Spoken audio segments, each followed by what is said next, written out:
fameux point culturel d'Elisa. Donc pour le mois de ce que j'ai vu depuis le dernier point culturel. Alors on va parler de séries, de 4 documentaires et de musique. Alors, série, fini. J'ai adoré. J'ai adoré. C'est sur Disney+, c'est Andor. Donc l'histoire de Cassian Andor. Il fallait bien que quand on parle de Star Wars, il y a le général Hux qui se met à gueuler. Bah oui, bien sûr. Il se signale, voilà, faut bien. C'est une série qui va crescendo, qui pose les personnages, déjà premièrement, qui pose les personnages, qui prend le temps de poser son personnage, qui prend le temps de lui donner un passé, qui prend le temps de lui donner une noirceur, une épaisseur. Et il y a plein d'autres personnages qui gravitent autour de lui, qui apportent de l'eau au moulin de la résistance, si on veut, avec des personnages ambigus. Un personnage au début un peu psychorigide, on va dire, mais qui se révèle être encore plus... Enfin, en fait, c'est un peu comme un artichaut, il faut le... Voilà. Mais il a un fond... Alors, pas un fond bon, faut pas déconner. Mais c'est un personnage hyper méga intéressant qui est un espèce de pendant à un moment donné. Franchement, j'ai adoré Andor, quoi. Je pense que c'est un des meilleurs avec The Mandalorian qu'on a vu depuis les franchises Star Wars. Alors, depuis on va oublier le 7-8. Depuis le 6, donc. Non, le 3 en vérité. Non, en fait, depuis Rogue One. Alors, depuis Rogue One, dont issu Cassian Andor, je rappelle, et depuis le Mandalorian. Voilà. Alors, j'aime bien Obi-Wan Kenobi, d'ailleurs, on va en parler après, mais si je dois comparer Andor et Obi-Wan Kenobi, qui n'est pas du tout comparable, je rappelle, parce que Andor est un spin-off de Rogue One, qui est déjà un spin-off de Star Wars, enfin de la trilogie originale. Enfin, en fait, Rogue One est entre le 3 et le 4 épisodes. Les épisodes. Et déjà, c'est un spin-off. Donc là, c'est le spin-off du spin-off. Vous voyez, suivez un peu. Mais le personnage de Cassian Andor est tellement incroyable. Déjà, dans Rogue One, c'est le genre de type qu'on se dit, pas bon. Mais bon, mais pas bon. Il travaille sur la bonne partie. Voilà, on sent qu'il y a un côté mercenaire qu'il a on sent bien qu'il a des poids sur les épaules et qu'il a des casseroles au cul. Mais il a un côté lumineux dans ce qu'il fait, malgré le fait qu'on sent bien qu'il est pas foncièrement très très bon. Voilà, mais qu'il a ses propres attentes, ses propres exigences, c'est sa propre vision de la vie, on va dire. Mais franchement, voilà, Andor, magnifique, contrairement aux Anneaux de pouvoir, on va pas en parler là. Voilà, boulet ce truc. Enfin, pas boulet, je suis méchante. C'est pas mauvais, mais alors, il faut virer les scénaristes. On est bien d'accord. Virer les 2 scénaristes de la saison 1 et aller les chercher d'autres, parce que là, c'est pas possible. Ils ont oublié des trucs, ils ont pas compris tout. On va parler de documentaire. Je parlais du dernier documentaire juste avant la musique, d'un documentaire magnifique qui m'a bouleversée. Je vais en avoir les larmes aux yeux, vous verrez. À chaque fois que j'en parle, je pleure. Alors, le documentaire, c'est toujours sur Disney+, comme Andor. Et en fait, ils ont fait un documentaire de la préparation de la série Obi-Wan Kenobi. Donc, on suit notamment Ewan McGregor et Hayden Christensen et la réalisatrice et toutes les personnes qui vont intervenir dans la série. Ce qui vaut évidemment par la préparation qui a été faite et notamment par la complicité évidente qui est évidente entre Ewan McGregor et Hayden Christensen. Voilà. Les mecs n'avaient plus joué ensemble depuis l'épisode 3, donc 20 ans pratiquement, et il y a une alchimie immédiate qui se fait et quoi qu'on pense du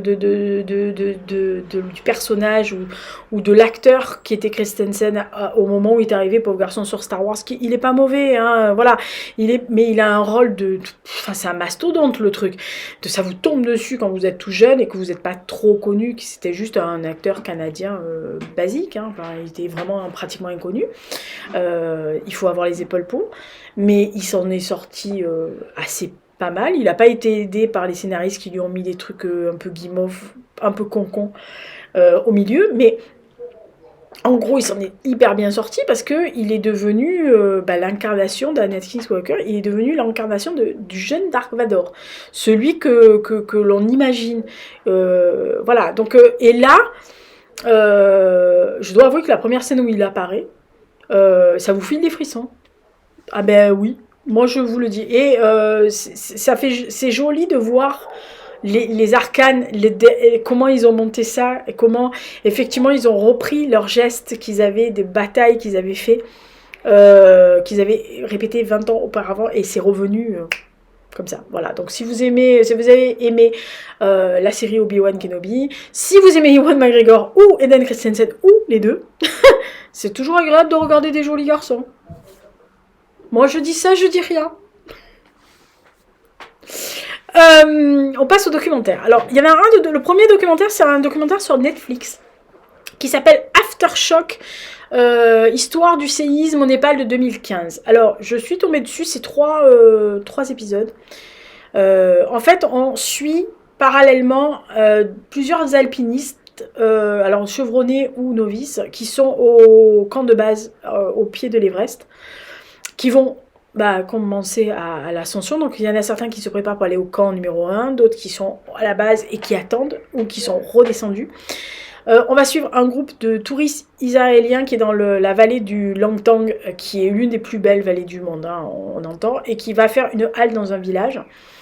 Et l'autre, on est à Katmandou avec un propriétaire d'un petit hôtel basique, lambda, sachant que Katmandou est la ville la plus chaotique et bordélique qu'on puisse voir, hein, dont les fondations c'est du bric-broc, hein. Voilà, c'est du bric-à-broc, hein. Oh là là, mais oui, alors oui, les tôles ondulées, les trucs qui sont pas du tout déclarés, ça pousse n'importe comment. Enfin bon, quand vous voyez le survol de la ville, vous vous dites, ah bah si un jour il y a quelqu'un qui souffle, c'est un château de cartes, hein.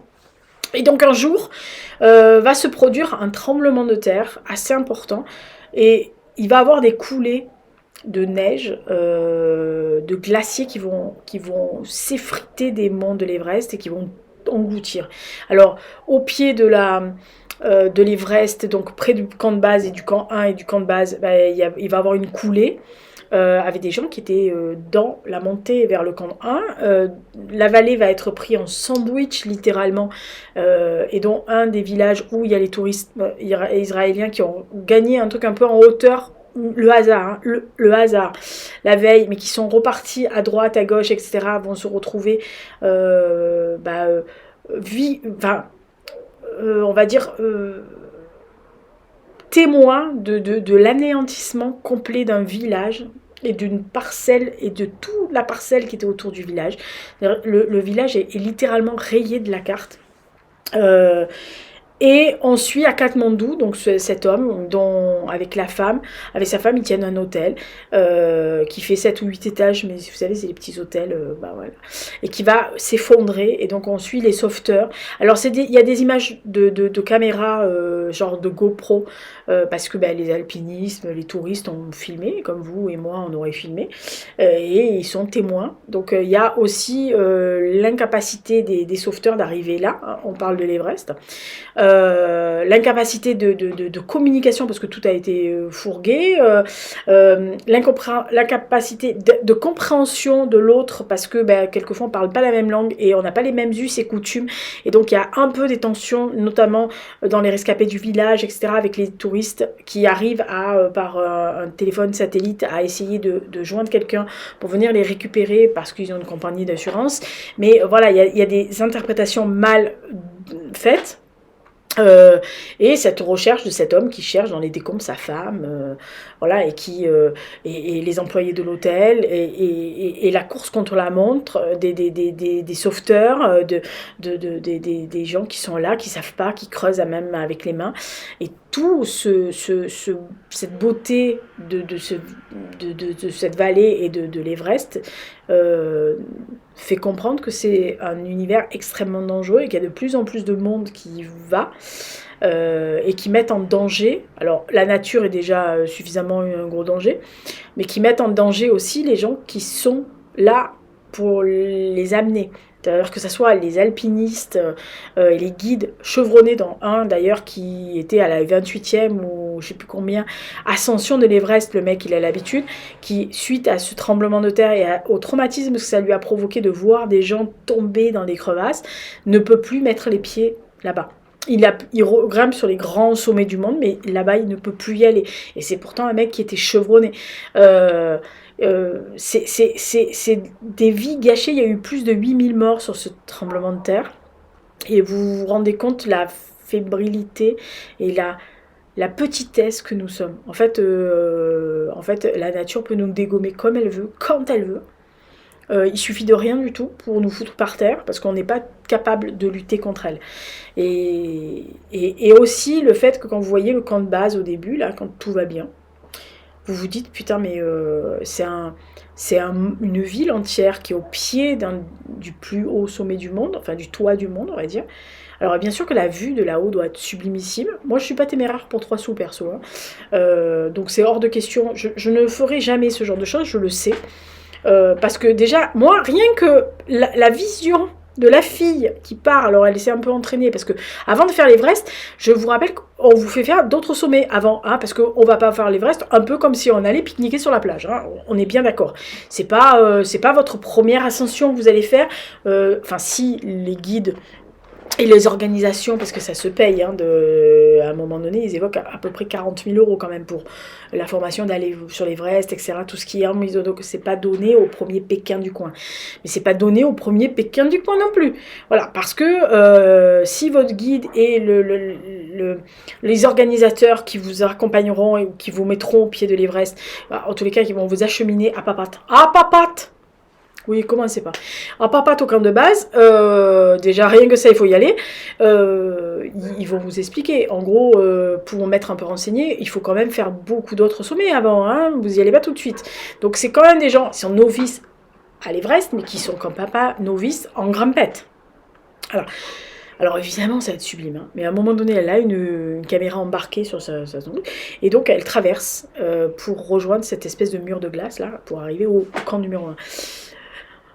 Alors le mur de glace en lui-même, on se dit oh, enfin c'est celui quand même qui va se casser la gueule sur tout le monde. Mais on se dit oh, peut-être y aller, peut-être.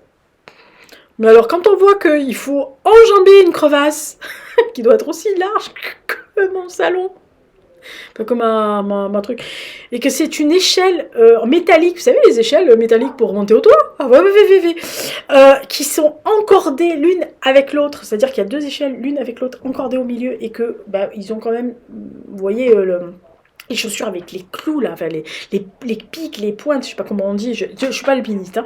Donc avec les gros trucs là, les pics à l'intérieur, un peu comme des crampons de foot mais en mode voilà pour accrocher dans la glace, déconnez pas. Elle marche sur... Je vous assure, même là j'ai eu mal au cœur. Moi je me suis dit non, même pas en rêve, mais même pas en rêve. Elle traverse le truc, vous voyez l'échelle qui branle. Mais vraiment, ça branle, et elle est toute fifi, hein, la bestiole. Alors évidemment, elle a au moins 10 kilos, 20 kilos, 30 kilos sur le dos, parce que vous montez pas avec un petit sac à dos et un petit nœud, un bandana là, avec la crème solaire, hein, il faut autre chose. Et donc, elle traverse, et en fait, elle marche, et vous voyez, on lui dit, marche devant toi, un pas, après, et vous l'entendez dire un pas après l'autre. Un crampon après l'autre, un truc après. Et vous vous dites, non, mais jamais de la vie. Enfin, moi, je me suis dit, jamais de la vie. C'est-à-dire que même là, j'aurais demandé à redescendre tout de suite. Et alors, dans la vallée de Langtang, qui est quand même, quand ils montrent les images, etc., de la vallée avant, c'est quand même... mais c'est un chef-d'œuvre de la nature, le truc. Hein. C'est l'un des trucs les plus beaux qu'on puisse voir. Mais je suis terrifiée. Je suis pas téméraire pour 3 sous. Je suis vraiment une admiratrice, mais vraiment, je suis à la limite de la vénération pour les explorateurs, pour les gens qui vont dans les pôles, qui ont traversé. C'est pour ça que j'adore les explorateurs de Antarctique et Arctique, machin, parce que je suis fascinée par ces gens-là. Se mettre en danger, et en danger non maîtrisé. À la rigueur, tu me fais monter une petite montagne, c'est un danger à peu près maîtrisé, je sais qu'il va pas avoir un tremblement de terre ou un machin. Pas que ça va m'emballer. Vous êtes d'accord? Mais c'est maîtrisé. Là, il n'y a pas de maîtrise. Hein. Il n'y a pas de maîtrise. Hein. Non, bah, non. Bah, déjà, la glace, ça craque. Hein. On est bien d'accord? Non seulement ça craque, mais mes dessous, c'est parce qu'il y a. Et puis quand il y a une crevasse, à un moment donné, il fait tomber un truc. Ça m'a foutu la trouille. Il a fait tomber une espèce de bout de pierre, je sais pas, caillou. Dans la crevasse, ils n'entendaient même pas le caillou s'aplatir sur un morceau de pan ou par terre, au fond de la crevasse. Pour vous dire la profondeur de la crevasse. Mais même pas en rêve, tu me fais faire ça. Et donc, je peux imaginer le traumatisme que ça a dû être quand ils ont vu déferler cette espèce de vague de glace, de neige, de pans de glace, quoi. C'était carrément des morceaux, des blocs de béton glacés qui leur sont tombés sur la gueule de cette avalanche qui leur est tombée dessus, qui déferle avec une force incroyable, qui a nettoyé littéralement le camp de base, quoi. Littéralement. Et puis en plus, il y a eu des répliques, donc l'horreur absolue. Voilà. Donc, mais franchement, Aftershock, il faut y aller. Ne serait-ce que si vous voulez aller monter là-bas, grimper. Regardez l'état de la crevasse avant de grimper. Moi, j'y vais pas. Puis en plus, il y a des fois, il faut traverser au-dessus d'une grosse rivière ou d'un grand canyon avec vous savez, les cordelettes, là, les trucs avec les cordelettes là qui branlent. Mais non, je peux pas. Déjà l'acrobranche, je peux pas. L'acrobranche, j'ai des vertiges. Donc je peux pas. Et en plus j'ai le mal. Alors là il y a un truc imparable. J'ai le mal de l'altitude. Vraiment. Je peux aller skier jusqu'à 2900 mètres. Enfin 2700 exactement. Au-delà de 2007, je suis malade comme un chien. Mais vraiment comme un chien. Je peux pas plus. Voilà, déjà 2300 mètres, je suis déjà malade. Voilà, donc je ne vais pas plus haut. Vous voyez ce que je veux dire? Moi, les stations qui s'arrêtent à 2000, c'est bien. Voilà, plus bas, c'est mieux. Voilà. Moi, j'aime bien entre les 1700 et 2000. Après, non, je peux pas. Alors, premièrement, je manque de... Enfin, pas de souffle, c'est vraiment que ça me... Ouais, alors, premièrement, j'ai la tête qui tourne, et deux, j'ai un espèce de vertige, c'est assez impressionnant. Je suis une horreur. Pourtant, j'ai skié tout le temps, mais j'ai skié dans ces altitudes-là. Au-dessus, je me force quand c'est un peu plus haut, pas trop haut, mais au-dessus de 2000, j'arrive à me forcer un peu, mais pas très très haut quand même, parce que je sens tout de suite que je vacille, donc c'est pas une bonne idée. Pourtant, on est con, mais c'est comme ça. Autre documentaire, et là c'est les 2 documentaires que j'ai vus, enfin 2 parmi les documentaires. Je rappelle qu'au programme culturel, je parle que des trucs qui m'ont vraiment beaucoup plu. C'est un documentaire sur Arte qui s'appelle Instagram, la foire aux vanités. Je l'ai regardé parce que Instagram est un média qui m'a plu au début, tout de suite. Pour l'instantanéité de photos, parce que moi à la base j'ai un œil de photo, je suis photographe et j'adore faire de la photo depuis que je suis toute petite, et depuis que j'ai mon premier appareil photo, j'avais 7 ans, j'avais un Leica, et je dois avouer que je n'ai pas passé une seule journée de ma vie sans prendre une photo. Je ne prends pas de photos, je ne fais pas de filtres, j'ai jamais trafiqué mes photos, je ne les arrange pas, sauf si on me demande de les arranger, ça m'est arrivé, mais voilà, s'il y a quelqu'un qui m'a demandé d'arranger des photos, je le fais, mais je ne me cautionne pas, je le cautionne pas, c'est-à-dire je leur dis, bon écoute, à ce niveau-là, tu trafiques la photo, mais tu m'impliques pas, tu me cites pas, voilà, je le dis moi-même que je ne trafique pas mes photos, j'ai jamais mis de filtre, j'utilise la lumière naturelle, j'utilise ce qu'on peut utiliser comme réflecteur machin, mais je ne fais pas de retouches. PAO ou Photoshop, ce que vous voulez, voilà, c'est pas ma cam. Et encore moins quand tu fais des photos avec le téléphone pour les mettre sur Instagram. Donc j'avais envie de regarder ça parce que je trouve que effectivement depuis quelques années Instagram dérive beaucoup. Que maintenant c'est juste des photos léchées, des photos d'influenceurs, des photos de stars qui essayent de vous caser quelque chose à vendre, ou qui vous font miroiter un monde parfait, en tous les cas le leur, où tout est beau, tout est magnifique, ce ne sont que créations, que créatures divines, que belles plages, que photos léchées, que il n'y a plus personne qui peut présenter une assiette à bouffer sans que l'assiette,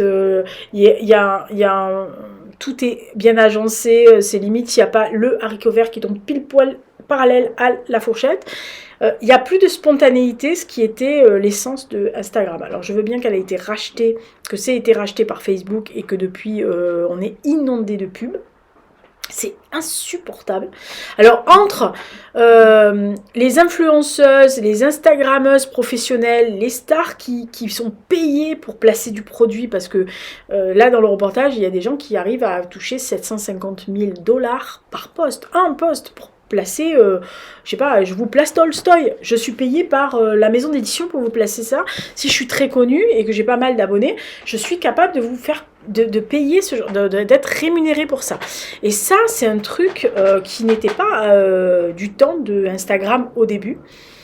Et je dois avouer que je le regrette parce que c'était un média qui était génial, parce que ça vous obligeait à faire une photo et à avoir un œil.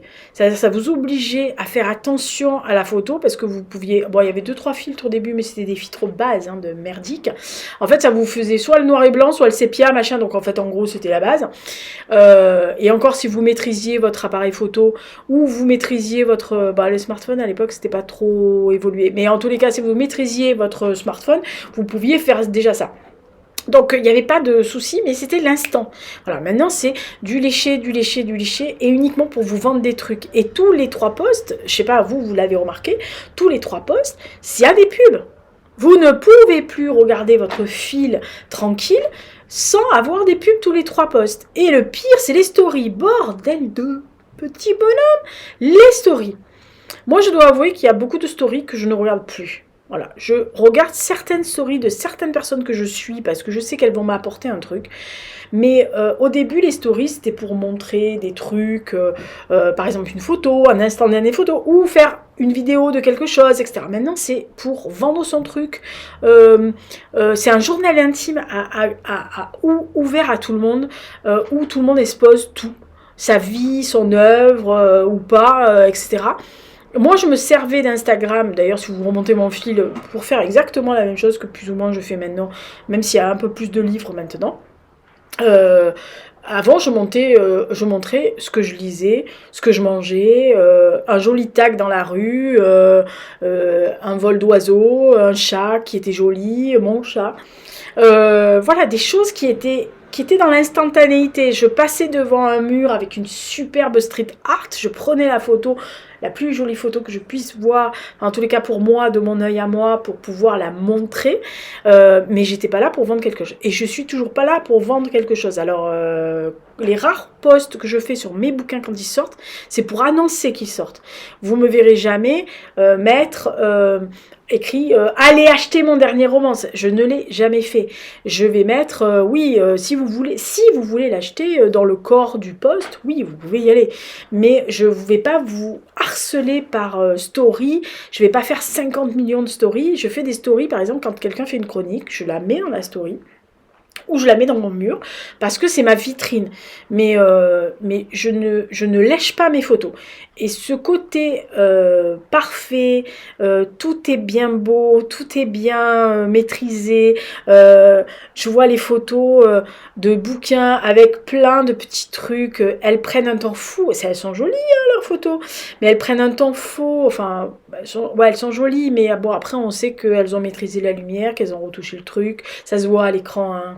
Messieurs, mesdames, hein, si vous retouchez la luminosité, le contraste, ça se voit, enfin quelqu'un qui a l'habitude, ça se voit, et même la mise en scène, on voit comme par hasard le truc qui tombe pile poil, il y a plein de décorums autour et tout, voilà, ça montre c'est ce qui est démontré dans le documentaire, ça montre un monde parfait, surfait, surcotée où les gens essayent de se mettre au niveau. Alors, des gens comme moi qui n'ont strictement rien à carrer, ça les intéresse pas du tout et ils s'en foutent. Moi perso, quand je vois des photos quelqu'un sur une plage paradisiaque avec un corps à la Gisèle Bunchen et qui arrête pas de dire oui, nous sommes actuellement là, il fait beau, oh, la plage, c'est surfait, bah l'œuf, parce que je ne suis pas envieuse.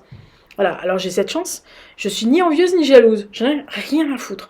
Donc pour moi, ça me pose pas de problème. Par contre, dans le code documentaire, il y a des gens qui sont physiquement dépendants d'Instagram, qui ne voient que la beauté surfaite de trucs et qui se comparent.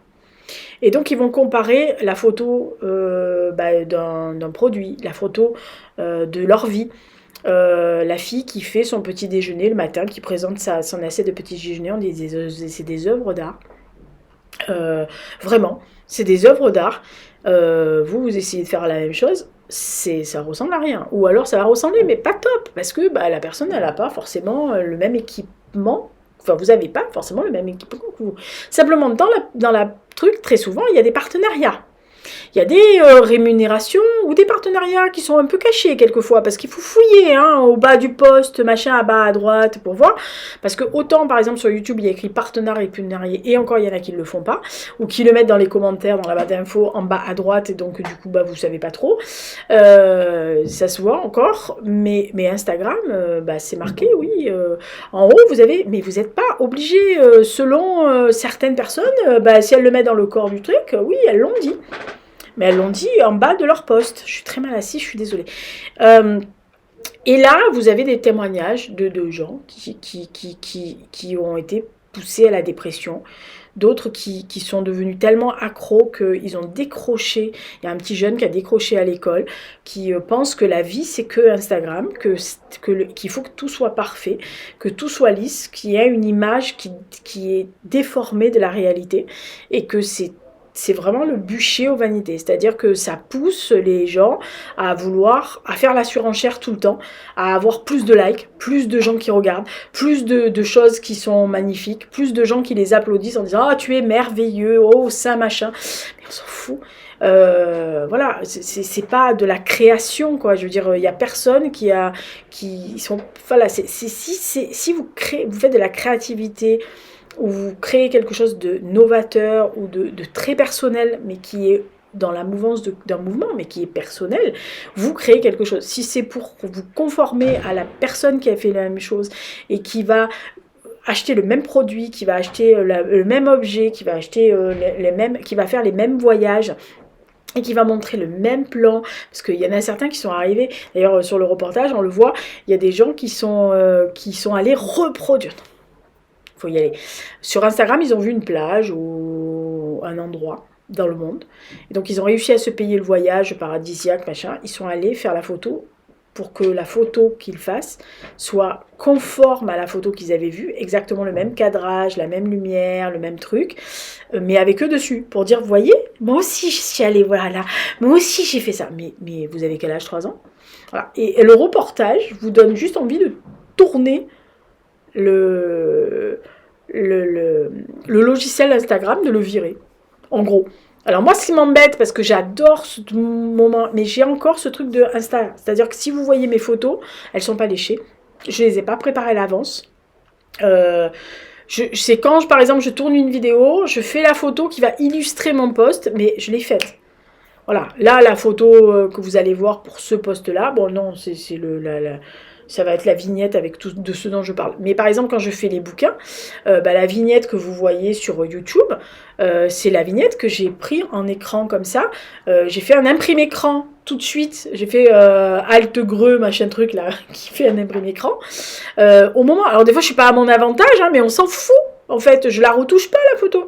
Ce que je veux, c'est l'instantanéité du truc. Voilà. Donc c'est vrai que quand vous voyez ce reportage, on sait que les réseaux sociaux, c'est une grosse source de panique, de détraquement psychologique et psychique de certaines personnes, que des gens vont se vouloir ressembler à ces filles qui montrent leur cul rempli d'hélium pour ressembler, avoir le cul de certaines personnes ou les seins de certaines, ou qui se font enlever des codes pour avoir des codes beaucoup plus fines comme certaines personnes. Vous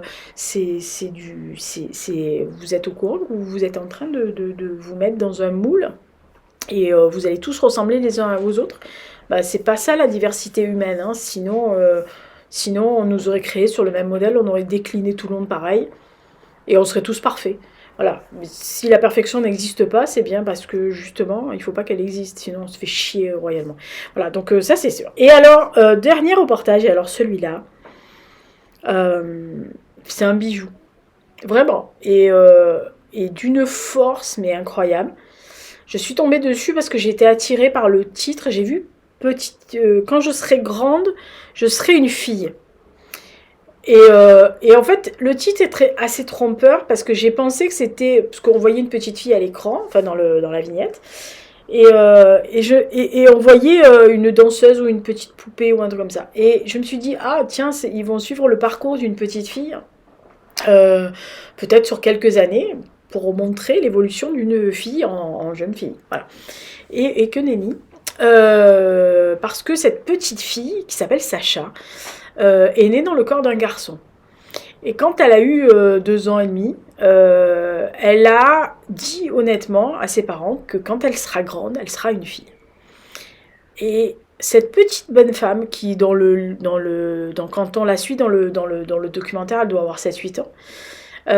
Donc ça fait déjà presque 5 ans qu'elle sait qu'elle est une fille, que c'est un problème génétique, hein, c'est reconnu par la médecine comme étant un problème génétique. C'est pas une lubie de petite fille qui a 2 ans, qui a 3, 4, 5 ans, 6 ans, qui veut s'habiller en garçon parce qu'elle a décidé d'être un garçon, mais ça lui passe.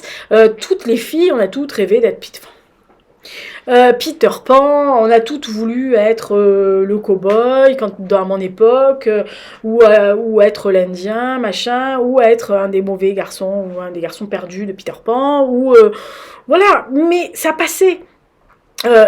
Sacha, non, Sacha est une fille. Et je vais peut-être être vulgaire, vous avez dû que je dise bordel, mais là c'est bordel de merde. Qu'est-ce que les adultes ne voient pas dans le fait que c'est une fille ? Sous prétexte que sur son état civil, il y a écrit garçon. Mais c'est une fille, elle vous le dit, c'est une fille. Puis en plus, ça se voit que c'est une fille. Elle adore les barrettes. Dès qu'elle est toute petite, elle veut avoir des robes. Elle se met des barrettes. Et le premier geste qu'on voit dans le documentaire, c'est cette petite fille de dos qui se met une barrette. Et il n'y a aucun doute que c'est une fille. Elle parle comme une fille. Elle réagit comme une fille. Elle aime les choses de fille. Elle dit que c'est une fille. Qu'est-ce que vous... Elle danse à un moment donné. Mais c'est une fille. Donc...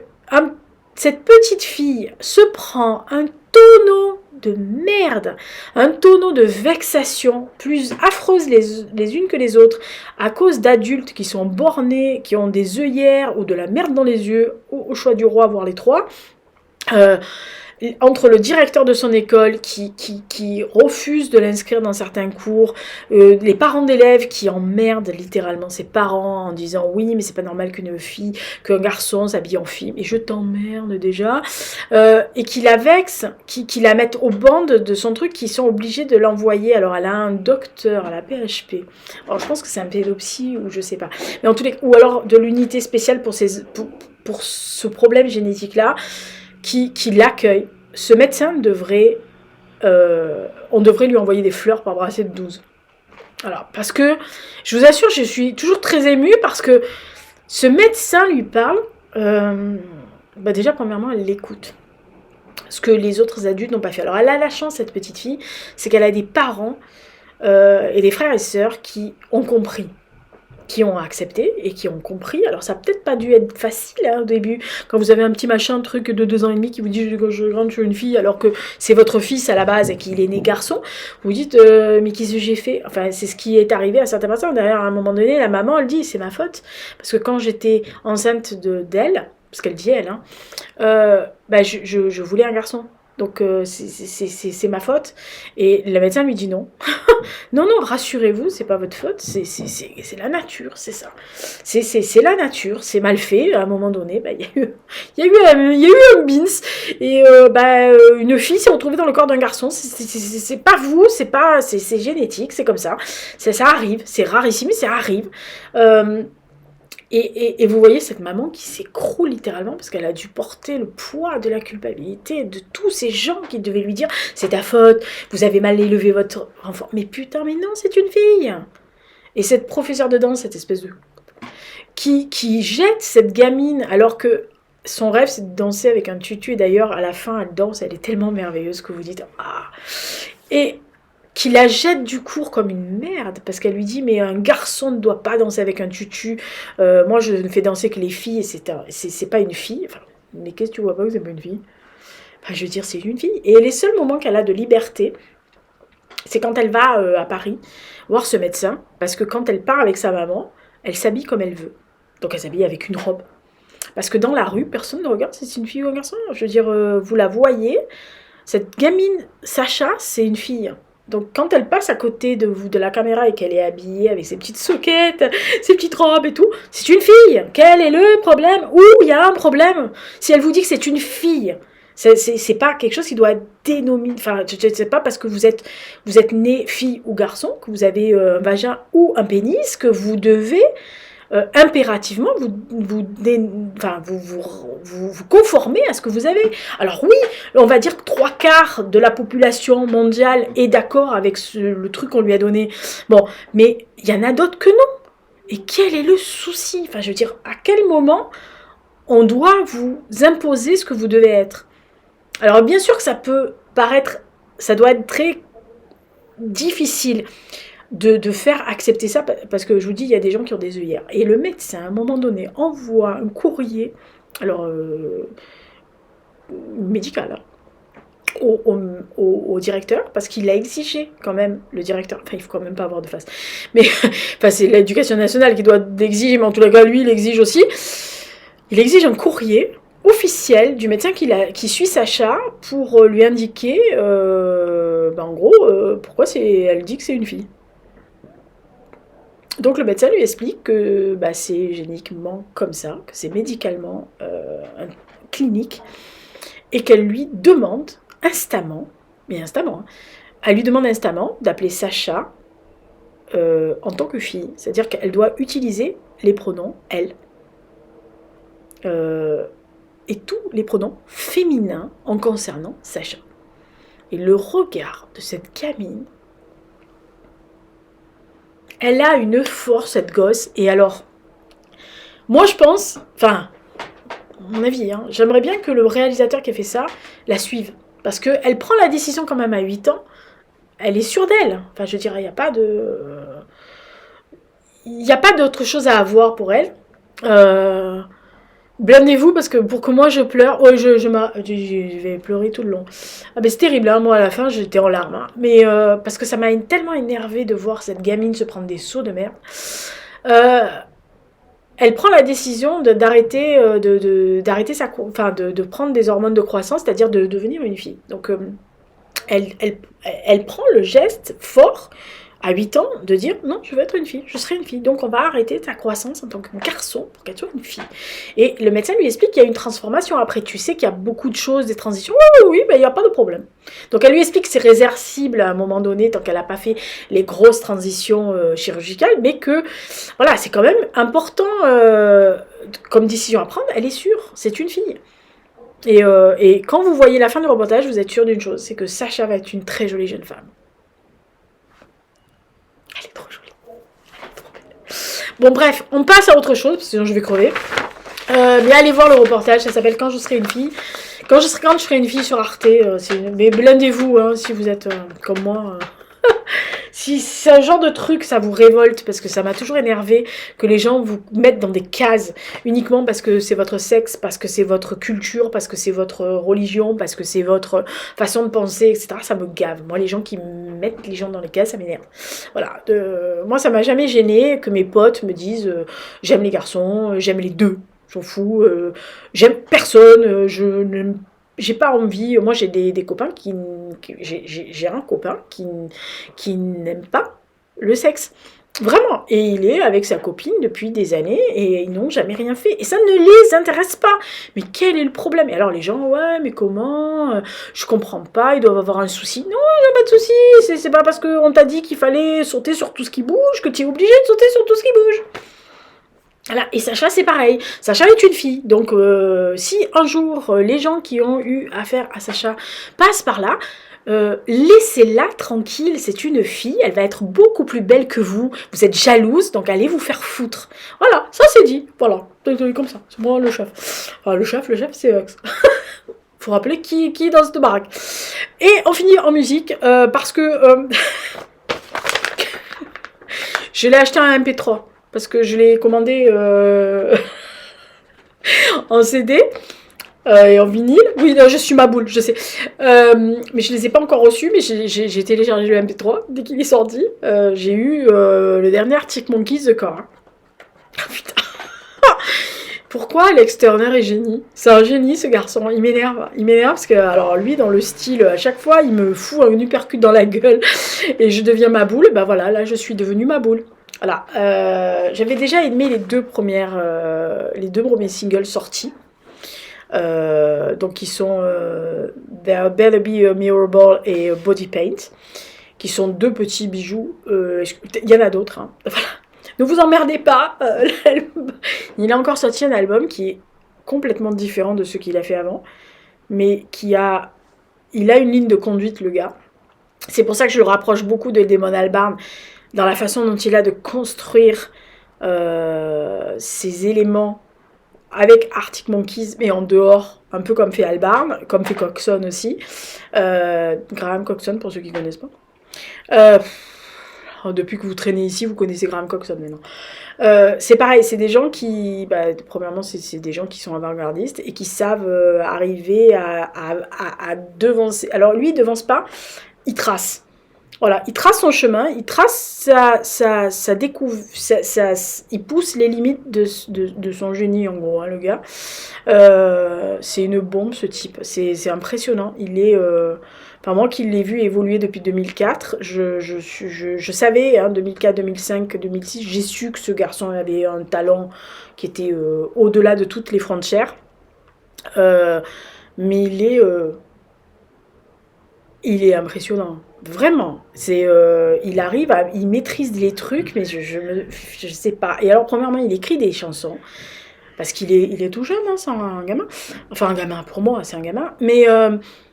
même quand il était beaucoup plus jeune, il avait sorti une chanson comme Love is a Laser Quest. Je ne sais pas si vous connaissez, ou Cornerstone, ou 505, qui est quand même une des premières chansons qu'il a écrites. Si vous écoutez le truc, je me suis toujours demandé comment ce gamin, parce que c'était un gamin à l'époque, qui avait pas forcément beaucoup d'expérience dans la vie, que ce soit amoureuse ou autre, était arrivé à pondre des trucs aussi mélancoliques. Enfin, mélancolique, c'est un mauvais mot, parce qu'on emploie mauvais escient, souvent. Mais comment il avait pu sortir des chansons aussi sentimentales, aussi, avec autant de remords ou regrets de quelque chose d'une blessure amoureuse ou de quelque chose qu'on a perdu, mais qu'on se rend compte qu'on a perdu ça 15 ans après, pas 2 mois après.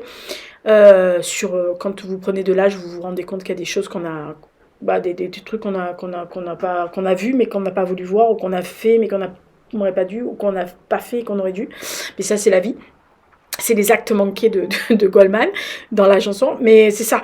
Et lui, il est arrivé à sortir des trucs. Moi, à chaque fois, il me met par terre sur au moins une ou deux chansons. Et quand j'ai entendu There Better Be a Mirror Ball, c'est la chanson qui m'a mis encore par terre. Je me suis mis à pleurer. Donc, à chaque fois, il touche quelque chose chez moi, ce con. Mais je l'adore. Voilà, donc j'adore Arctic Monkeys déjà, mais j'adore Alex Turner. Honnêtement, si vous connaissez pas, il avait fait la BO comment il s'appelle ce film, Submarine? Je crois que c'est Submarine, je sais plus. Mais il a fait une BO et il y a 6 chansons sur cette BO. C'est 6 bijoux. Il est tout jeune, hein. C'est 6 bijoux absolus. Et c'est d'une pureté. Voilà, c'est un truc, pareil, vous mettez ça un soir avec une bougie, vous vous mettez à couiner comme un goré. Voilà, mais c'est Lisa qui couine comme un goré généralement. Lisa couine devant les petites danseuses et l'externe. On va dire que je suis pas bien finie quand même. Hein. Mais c'est comme ça. Voilà. Quand on est, ça c'est le truc des artistes. Mon grand-père disait toujours, quand on a une âme d'artiste, il y a toujours des choses qui vous toucheront plus que les autres. Et tant mieux, parce que ça veut dire que tu captes ce qui est autour de toi et que tu te laisses pas imbiber par des choses qui sont pas bonnes. Voilà. Moi, je préfère me faire imbiber par ça que par rien du tout ou par des choses creuses. Voilà. Donc ça, c'était mon programme culturel. Donc Cassian Andor, donc Andor la série et le documentaire sur Kenobi, le documentaire sur Aftershock sur le séisme du Népal. Franchement. Oh là là, moi je suis pas téméraire pour 3 sous, j'ai peur. Que ça n'y va pas, chouchou, ouais, c'est dangereux. Hein. Il est là, mon chouchou. Vous voulez que je montre mon chouchou? Il y a mon bébé. En ce moment, il est souvent dans la caméra. Ah, Stéphane, il va être content. Et il a des fans. Ensuite, Instagram, le bûcher des vanités. Le sublime documentaire sur Sacha. Donc, quand je serai grande, je serai une fille. Sur Arte. Et donc, The Car de Arctic Monkeys, qui est un très bon album. Tu aimes Arctic Monkeys? Est-ce que tu aimes Arctic Monkeys? Ah, non. Non, pardon. Non, lui, il n'aime pas. Alors, je vous le dis, mon chat, c'est un chat qui aime bien... il aime bien les Rolling Stones. Quand je mets le Rolling Stone, il est comme ça. Voilà, oui, bah oui. Il aime bien The Coral aussi. Et alors, il a une passion pour... Déconnez pas, c'est vrai. Il a une passion pour Purcell. C'est-à-dire que si je mets du Purcell, il se met à côté de la... J'ai un petit poste IFI, là, vous savez, enfin, c'est pas une chaîne IFI, c'est un... Vous savez, les postes de radio cassette, là. Donc, je peux mettre un CD, je peux mettre une clé USB, et je peux écouter la radio. Et quand je mets mon CD Purcell, il s'allonge à côté du truc, et il met la tête contre le petit ampli, parce que c'est pas des gros voltages, enfin, c'est pas des grosses amplitudes, hein. Voilà. Et puis, bon, quand on habite en immeuble, on évite de mettre le son trop haut. Enfin, en tous les cas, moi, il adore ça. C'est un maboulette. Il est allongé, il peut rester 2 heures. Vous soulevez la patte, il retombe la patte, il dit Ramacaré, j'écoute Purcell, fais pas chier. C'est un chat qui aime Purcell. Il aime le baroque, mon chat. C'est bien ce chat. C'est bien le chat, ça me marre. Voilà, donc ça c'était le programme culturel de Lisa qui part généralement en biberine à la fin. On est bien d'accord. Ah bah vous savez les vieux, hein, ça, c'est plus ce que c'était. C'est difficile. Hein. Bon, je sais pas ce que c'est le prochain. Donc vous verrez bien. Ah, je vous ai dit, jusqu'à la fin de l'année, je fais en freestyle. Hein. Je fais n'importe quoi et puis vous verrez bien. Si vous aimez pas, qu'est-ce que vous voulez que je vous dise? Bon, viens, on va écouter du Purcell, il nous aime plus.